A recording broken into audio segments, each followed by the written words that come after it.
తిరుమల శ్రీవారిని ఎంపీ కేశినేని చిన్ని దర్శనం చేసుకున్నారు. ఆయన స్వామివారి సేవలో పాల్గొని మొక్కులు చెల్లించుకున్నారు. అటు తర్వాత ఆలయం వెలుపల మీడియాతో మాట్లాడుతూ రాష్ట్రం సుభిక్షంగా ఉండాలని, ముఖ్యమంత్రి చంద్రబాబు నాయుడు నాయకత్వంలో రాష్ట్రం మరింత అభివృద్ధి చెందాలని, అలాగే రైతులంతా కూడా సుఖ సంతోషాలతో ఉండాలని ఈ సందర్భంగా స్వామివారిని ప్రార్థించినట్టు ఎంపీ కేశినేని చిన్ని తెలిపారు.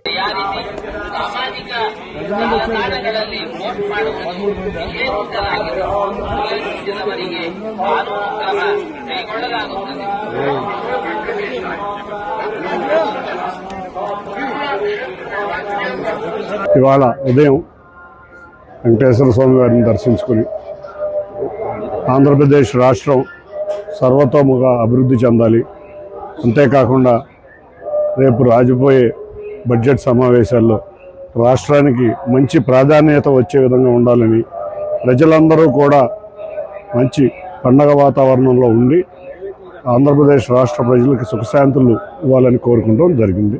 తప్పకుండా స్వామివారి ఆశీస్సుల వల్ల ఆంధ్రప్రదేశ్ రాష్ట్రం తప్పకుండా ముందుకు వెళ్ళబోతుంది. ధన్యవాదాలు.